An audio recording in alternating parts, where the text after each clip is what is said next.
brought to you by Nova शुद्ध घी। जब जब खाए दिल खुश हो जाए, सदियों का नोवा शुद्ध देसी घी, सपना स्वस्थ भारत का। I love घी। नमस्कार, बिहार तक देख रहे हैं आप और आपके साथ मैं हूं आशीष अभिनव। बिहार विधानसभा चुनाव सिर पर है। ऐसे में हम उन सीटों का विश्लेषण करेंगे जिस पर पूरे बिहार की नजर है और हर कोई जानना चाहता है कि उस सीट पर इतनी गहमा गहमी क्यों है। शुरुआत करते हैं करगहर सीट से, जिस पर प्रशांत किशोर ने बिहार तक बैठक में भी बड़ी बात कहकर बड़ा ऐलान भी किया और इस सीट की चर्चा पूरे देश भर में होने लगी। प्रशांत किशोर नामी गामी चेहरा, जनस्वराज के सूत्रधार, अब उस सीट पर मुख्यमंत्री नीतीश कुमार की भी नजर है, उनकी पार्टी की भी नजर है।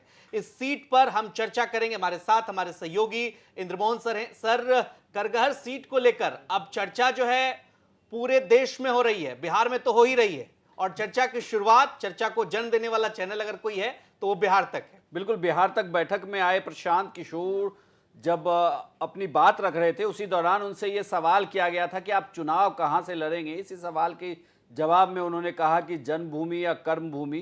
तो जन्मभूमि के लिहाज से करगहर की वो सीट होती है जो जिसके विधानसभा क्षेत्र में वो आते हैं, तो तभी से ये कहा गया कि क्या वो करगहर से चुनाव लड़ेंगे। सबसे पहले हम अपने दर्शकों को प्रशांत किशोर का वो बयान सुनाते हैं जो बिहार तक बैठक में उन्होंने दिया था। ये बताइए कि आप स्वयं चुनाव लड़ रहे हैं कि नहीं लड़ रहे हैं? अभी तक तो किसी भी प्रत्याशी की घोषणा नहीं हुई है। प्रत्याशियों की घोषणा होगी, अगर उसमें मेरा नाम आएगा तो मैं भी चुनाव तो आप चाहेंगे तो चुनाव लड़ना चाहते हैं कि नहीं चाहते हैं? मैंने कहा है कि मैं लड़ना चाहता हूं, लेकिन हमारे दल के जो साथी हैं, जो टिकट के लिए कमेटी बनी हुई है, उसमें मैं नहीं हूं। 25 लोग हैं, 35 लोग टोटल हैं जो कि चर्चा कर रहे हैं। अगर सब मिलकर तय करेंगे कि चुनाव लड़ना है तो लड़ा जाएगा।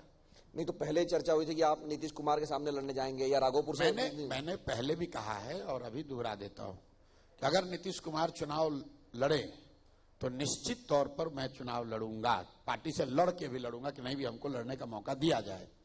लेकिन नीतीश कुमार तो चुनाव लड़ते नहीं है, ये सब पिछले दरवाजे वाला नेता है। नीतीश कुमार आज से 20 साल पहले से चुनाव लड़ना बंद कर दिए। अब अगर आप दूसरा लोगों ने कहा नहीं अब तेजस्वी खिलाफ लड़िए, तो तेजस्वी खिलाफ भी लड़ सकते हैं, लेकिन उसके लिए पार्टी को निर्णय लेना है। हम पार्टी से ऊपर नहीं है। नीतीश जी लड़ते तो जरूर लड़ते उनके खिलाफ। तो तेजस्वी खिलाफ नहीं लड़ेंगे? अगर नहीं, मैं कह रहा हूं अगर लड़ेंगे तो वहीं से लड़ेंगे। अच्छा, तेजस्वी खिलाफ ही लड़ेंगे। और दूसरे जैसे लड़ने क्या मतलब है? मेरा जहां घर है, मैं दूसरों को कहता हूं कि आदमी को चुनाव 2 जगह से ही लड़ना चाहिए। या तो आप अपनी जन्मभूमि से लड़िए या कर्मभूमि से लड़िए। तो जन्मभूमि के हिसाब से तो मुझे सासाराम से लड़ना चाहिए, करगहर से लड़ना चाहिए, और नहीं अगर कर्मभूमि के हिसाब से देखिएगा तो बिहार की कर्मभूमि तो राघोपुर ही होना चाहिए।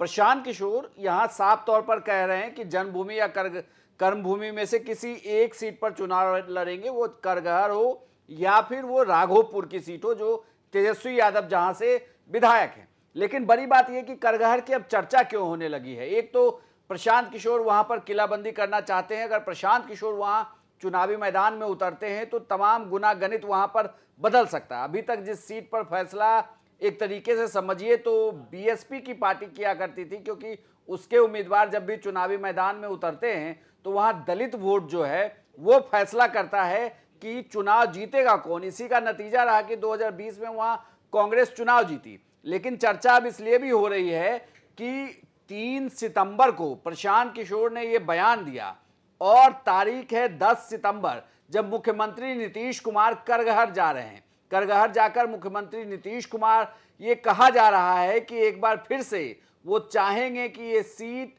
एनडीए के खाते में आ जाए। खास करके चूंकि ये सीट जेडीयू के पास थी, तो जेडीयू की सीट पर वो जाने वाले हैं और अपने खास नेता के लिए भी ये कहा जा रहा है कि उनके नाम की घोषणा मंच से कर सकते हैं नीतीश कुमार की यही चुनाव लड़ेंगे। लेकिन सवाल ये है, प्रशांत किशोर अगर करगहर से ऐलान करते हैं, करगहर चूंकि अभी कांग्रेस पार्टी की सिटिंग सीट है, जैसा कि आपने बताया भी हमारे दर्शकों को, हम अपने दर्शकों को जानकारी भी दे दें कि यहां से संतोष कुमार मिश्रा जो हैं वो विधायक हैं। लेकिन नीतीश कुमार वहां क्यों जा रहे हैं? प्रशांत किशोर लगातार जेडीयू पर हमलावर हैं और नीतीश कुमार चाहते हैं कि डायरेक्ट अगर प्रशांत किशोर ने कोई बात रखी है तो करगहर से ही जाके उनको चैलेंज दिया जाए। देखिए, 2 बातें। एक तो करगहर की थोड़ी सी जातीय संरचना को समझना होगा। करगहर की सीट पर फॉरवर्ड अच्छे खासे हैं। ब्राह्मण और राजपूत की संख्या ठीक ठाक है। जो यहां तय करते हैं कि सरकार की तरफ से चुनाव कौन लड़ रहा है, बिहार विधानसभा चुनाव, तो वो जीतेगा कौन। लेकिन जीत हार का फैसले में बहुत ज्यादा दलित वोट और खास करके कोयरी जाति की वोट और कुर्मी जो नीतीश कुमार का वोट है, ये तय करता है कि ये किधर जाएगा। चूंकि सतीश मिश्रा जब चुनावी मैदान में उतरे तो उनको ब्राह्मण वोटों का फायदा मिला और बीएसपी के उम्मीदवार ने एनडीए का वोट काटा तो नुकसान हो गया। इस वजह से वो चुनाव नहीं जीत पाए। लेकिन इस बार नीतीश कुमार इसलिए भी वहां जा रहे हैं कि नीतीश कुमार चाहते हैं कि उनका जो वोट बैंक है इस सीट पर, देखिए नीतीश कुमार को सोशल इंजीनियरिंग का मास्टर कहा जाता है कि बिहार में सोशल इंजीनियरिंग अगर किसी ने सबसे ग्रास रूट लेवल पर की तो वो नीतीश कुमार है। माने जिस प्रदेश को आप समझिए या जिस विधानसभा को आप समझिए कि वो ब्राह्मण या राजपूतों के दबदबे वाला था, तो उसमें भी जीत हार का फैसला ओबीसी जातियों ने की, ईबीसी जातियों ने की। ये सब नीतीश कुमार का स्ट्रक्चर था। तो अब ये कहा जा रहा है कि अपने वोट बैंक को साधने की एक तो कोशिश है, दूसरी प्रशांत किशोर चूंकि लगातार नीतीश कुमार पर ही हमला भर रहे हैं, नीतीश कुमार को खुला चैलेंज दे रहे हैं, तो करगहर जाकर ये सीधा सा मैसेज होगा कि अगर मैं नहीं तो मेरा उम्मीदवार अब इस मैदान में है और जिसे भी चुनाव लड़ना है वो लड़ लें। एक तरीके से ये आमने सामने की लड़ाई में खुला चैलेंज देना है नीतीश कुमार की तरफ। तो आपको नहीं लगता कि बहुत हॉट सीट बन जाएगा? देखिए नीतीश कुमार की पार्टी से ये भी चर्चा है कि एक आईएएस अधिकारी यहां से चुनाव लड़ सकते हैं और उनकी भी चर्चा खूब होती है। प्रशांत किशोर चूंकि पैन इंडिया और पैन बिहार इनकी पहचान है, ये अपने आप में अगर चुनाव लड़ते हैं प्रशांत किशोर तो एक बड़ा मुकाबला यहां पर देखने को, और चूंकि कांग्रेस पार्टी की सिटिंग सीट है, आपको लगता नहीं कि राहुल गांधी भी यहां पर ताकत झोंक देंगे और बहुत बड़ा ये मुकाबला यहां पर दिलचस्प देखने को मिल सकता है? कुल मिलाकर हॉट सीट कह लीजिए तो करगहर बनने जा रहा है। बिल्कुल, नीतीश कुमार के खासम खास आईएएस हैं दिनेश कुमार राय, उनको लेकर चर्चा थी कि इस सीट पर उन्हें चुनावी मैदान में उतारा जा सकता है। हालांकि नीतीश कुमार पिछले दिनों जहां जा रहे हैं वहां पर वो उम्मीदवार के नाम की घोषणा कर दे रहे हैं, लेकिन ये सीट वही है जो जेडीयू के खाते में पहले थी, तो इस तरीके की कोई दिक्कत नहीं आ रही है नीतीश कुमार को। लेकिन चक्कर फिलहाल ये है कि अगर वहां प्रशांत किशोर चुनावी मैदान में उतरते हैं तो ब्राह्मण वोट वो अपने खाते में कर लेंगे, फॉरवर्ड में ये भी माना जाए कि राजपूत वोट भी कर लेंगे। लेकिन प्रशांत किशोर के पक्ष में एक और चीज है, वो है युवा वोट, जिसका जातियों से कोई लेना देना नहीं। युवा वोटर उनके नाम पर एकजुट हो सकते हैं, जो तमाम राजनीतिक जानकार कहते हैं कि उनको आप जातियों के बंधन से फिर अलग करिए। ये ऐसे ही है जैसे 2020 के बिहार विधानसभा चुनाव में जब नौकरी का मुद्दा तेजस्वी यादव ने उठाया तो तमाम जातियों के युवा अपनी जाति का बंधन तोड़कर उन्हें वोट दे रहे थे। उस वक्त उन्होंने आरजेडी की पार्टी नहीं देखी कि ये पार्टी कौन सी, उन्होंने ये देखा कि नौकरी का वादा कौन कर रहा है। तो यही बात प्रशांत किशोर के लिए कहा जा रहा है कि प्रशांत किशोर अगर वहां चुनावी मैदान में उतर जाते हैं तो ये तो होगा कि उन्हें युवा वोट देंगे। लेकिन राजनीतिक जानकार ये भी कहते हैं, जब बिहार तक की बैठक में प्रशांत किशोर ने यह ऐलान किया कि वो करगहर से चुनाव लड़ सकते हैं या राघोपुर से लड़ सकते हैं, तो वहां बैठे कई सीनियर जर्नलिस्टों का यह मत था कि प्रशांत किशोर खुद को एक सीट पर कभी भी बांधेंगे नहीं। प्रशांत किशोर फंसना नहीं चाहेंगे, क्योंकि अगर वो करगहर में चुनाव लड़ जाते हैं तो वो तमाम सीटों पर चुनाव प्रचार नहीं कर पाएंगे और उनकी पूरी पार्टी का फोकस करगहर हो जाएगा कि उन्हें करगहर में सबसे पहले तो पार्टी के सूत्रधार को चुनाव जिताना होगा।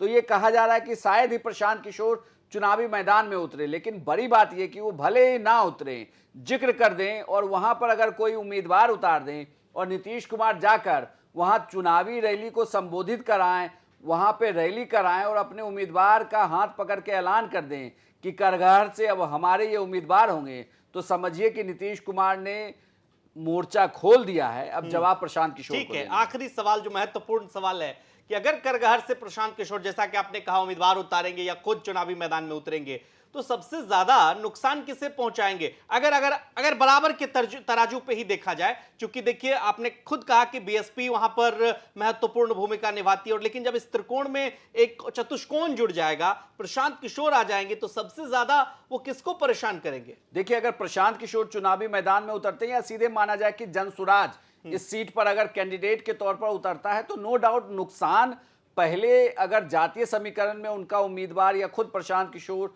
होते हैं तो फॉरवर्ड का वोट वहां पर कटेगा जरूर, और साथ ही पिछड़ों का भी वोट प्रशांत किशोर काट लेंगे। लेकिन ये भी एक थ्योरी मानी जाती है चुनाव को लेकर कि जो सत्ता में होता है, मतलब जो जीता हुआ उम्मीदवार होता है, अगर तीसरी पार्टी या चौथी पार्टी वहां चुनावी मैदान में उतरती है तो कुछ परसेंटेज वोट वो उसी का काटती है जिसके पास वो सीट है। लेकिन करगहर की जिस तरीके से जातीय संरचना है, उस जातीय संरचना में अगर जाति को देखकर प्रशांत किशोर ने कैंडिडेट उतार दिया तो मुश्किल में एनडीए हो सकती है, अगर वो कैंडिडेट ब्राह्मण होता है तो। लेकिन अगर वो कैंडिडेट दूसरी जाति का होता है या बीएसपी जैसा कोई प्रयोग अगर वहां पर फिर से हो गया, तब भी नुकसान बीएसपी जैसे प्रयोग में फिर नुकसान जो है वो आप देखेंगे कि महागठबंधन को हो सकता है, क्योंकि अगर बीएसपी भी वहां पर कैंडिडेट उतारकर वोट काट ले, प्रशांत किशोर भी वोट काट लें, तो उसके बाद इस क्योंकि पिछले चुनाव में बीएसपी की वजह से ये जीत हार का फैसला हुआ है, तो फिर एनडीए को फायदा हो सकता है, फिर नुकसान महागठबंधन को होगा। निश्चित तौर पर प्रशांत किशोर ने अपने इस ऐलान से, भले वो चुनाव लड़े या ना लड़े, लेकिन करगहर को उन्होंने हॉट सीट तो जरूर बना दिया। मुख्यमंत्री नीतीश कुमार यहां से कौन से उम्मीदवार को चुनावी मैदान में उतारते हैं और कांग्रेस पार्टी को क्या करगहर सीट एक बार फिर से मिलती है, सिटिंग सीट है कांग्रेस पार्टी की, तो कुल मिलाकर मामला जो है यहां पर एक बार फिर से दिलचस्प देखने को मिल सकता है, मुकाबला बेहद दिलचस्प देखने को मिल सकता है। करगहर सीट पर आपकी क्या राय है, कमेंट बॉक्स में हमें जरूर बताइए और बिहार की तमाम खबरों के लिए आप देखते रहिए बिहार तक। नमस्कार।